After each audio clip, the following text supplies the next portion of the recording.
जो चले तो जहाँ से गुज़र गए, नुसरत शमसी का बहुत खूबसूरत नावल। एक जिल्द है इनकी ओढ़नी, जिसमें उनके 2 नावल हैं। जो चले तो जहाँ से गुज़र गए, सारा और मंसूर की खूबसूरत दास्तान, जिसमें हमने आपको बताया था कि मंसूर और सारा बचपन के दोस्त हैं और दोनों अब बड़े हो गए हैं। दोनों का हर वक्त साथ में गुज़रता है और अब सारा का रिश्ता आया हुआ है और पता चला है कि वो उसके कज़िन जो है वो उसका ननिहाल का उन्होंने उसके बचपन से मांग रखा था। तो ये बात सुनकर मंसूर को बहुत गुस्सा आता है और वो अपनी माँ के पास जाता है और क्या कहता है। आगे अगली किस्त। क्या हुआ मंसूर, मैं तुझसे कुछ पूछ रही हूँ, तेरा क्या ख्याल है फवाद के बारे में? अम्मी, सारा मेरी है, बचपन से आज तक मैं उसके बगैर एक पल भी नहीं रहा और आप तो कहती थी कि मैं उसके बगैर अधूरा हूँ, फिर आपने कैसे सोच लिया मैं सारा को किसी और की होने दूँगा? अम्मी, सारा से शादी मैं ही करूँगा, कोई और नहीं। मंसूर चाह चुका था और अम्मी मंसूर की बातों की बाज़गश में खो गई। ये क्या कह गया मंसूर, ऐसा तो किसी ने भी नहीं सोचा। वो सब काम छोड़कर मंसूर की कही हुई बातों में उलझ गईं। अचानक उन्हें लगा कि उनकी तबीयत ख़राब हो रही है। तभी सारा आ गई और उन्हें इस तरह देखकर घबरा गई। चच्ची, क्या हुआ है आपको? शायद बीपी लो हो गया, आप लेट जाए, मैं आपका सब काम कर लेती हूँ। चच्ची, ये मंसूर कहाँ है? कल से कुछ गायब सा है, किसी बात पर गुस्सा है क्या? राबिया ने हैरानी से सारा को देखा, उसे वाकई कुछ पता नहीं। राबिया ने मंसूर की ख्वाहिश के बारे में सोचना शुरू किया और उन्हें लगा कि वाकई मंसूर ने ज़िंदगी का अब तक का सफ़र सारा के साथ गुजारा है। दोनों एक दूसरे के बगैर अधूरे हैं। न सारा को चैन आता है और न मंसूर को। वो गलत तो नहीं, मगर क्या घर वाले इस रिश्ते को मानेंगे?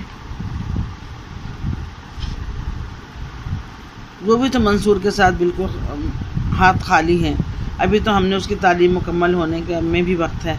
काम तो घर का है, कारोबार तो घर का है। अगर वो लग जाए तो, मगर क्या ये फ़ैसला हमारे हक़ में हो सकता है? इन्हीं सोचों में उन्हें 2 दिन लग गए। दोनों दिन उनकी तबीयत बहुत ख़राब रही और वो सोचती नहीं। फिर उनके दिल ने फ़ैसला किया कि मंसूर हक़ पर है, मैं ही उसकी ख्वाहिश का जिक्र भाई साहब से ज़रूर करके देखूँगी। 2 दिन बाद रात को जब सारा के रिश्ते के सिलसिले में ताया अब्बा के कमरे में सबको जमा होना था, मशवरा और फ़ैसला करना था, सब कमरे में जमा थे। तब उन्होंने मौका देखकर भाई साहब से बात करने का इरादा किया। हाँ, तो आप सबको पता है कि सारा बेटा के रिश्ता आया हुआ है, जिनमें एक तो काबिल तवज्जो है ही, मगर फवाद का रिश्ता अहम है। पहला इसलिए कि अपनों का रिश्ता है और अपनों का हक़ पहले होता है, और दूसरा इसलिए कि अब फौजिया ने यह बताया कि उसकी बहन की बचपन की ख्वाहिश भी है। वैसे भी माशाअल्लाह लड़के में कुछ कमी है न घराने में, और मेरा ख़्याल है इतने दिनों में अंदाज़ा हो गया कि सारा को भी इस रिश्ते से कोई एतराज़ नहीं, वो भी खुश है। तो फिर आप सब लोगों की क्या राय है? तायबा अपनी बात कहकर खामोश हो गए। चंद लम्हों के लिए कमरे में सन्नाटा छा गया। कब्ल इसके कोई अपनी राय पेश करता, इस रिश्ते पर मोहर लगाता, राबिया ने पहलू बदला।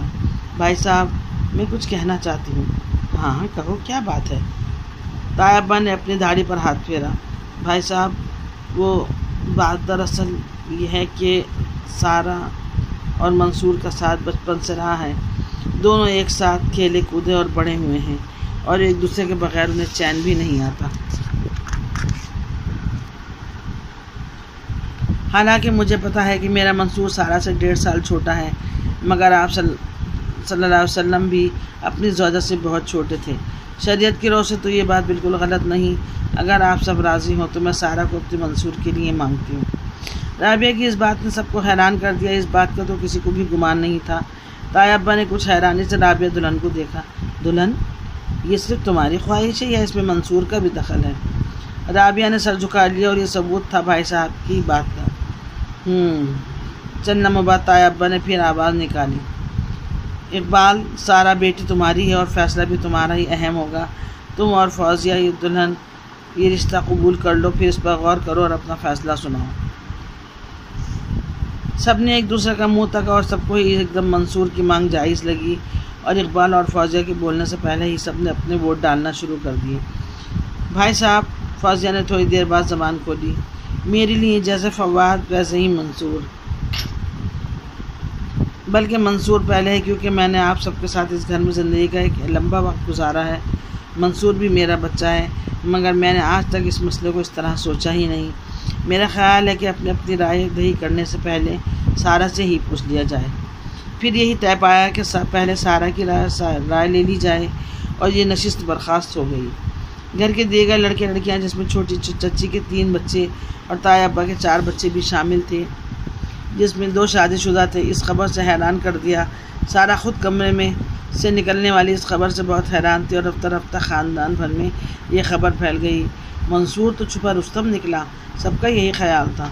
सारा के दिमाग में बस एक ही बात घूम रही थी कि वो मुझसे छोटा है, मैंने हमेशा उस पर हुक्मरानी की है, फिर अब इस रिश्ते के साथ मैं उसे कैसे कबूल करूँगी। मैंने तो कभी उसे इस नज़र से देखा ही नहीं। हाँ, अक्सर अब कुछ वक्त के साथ उसके अंदर मुख्तलिफ लगने लगे थे, मगर अगली किस्त आइंदा इंशाअल्लाह।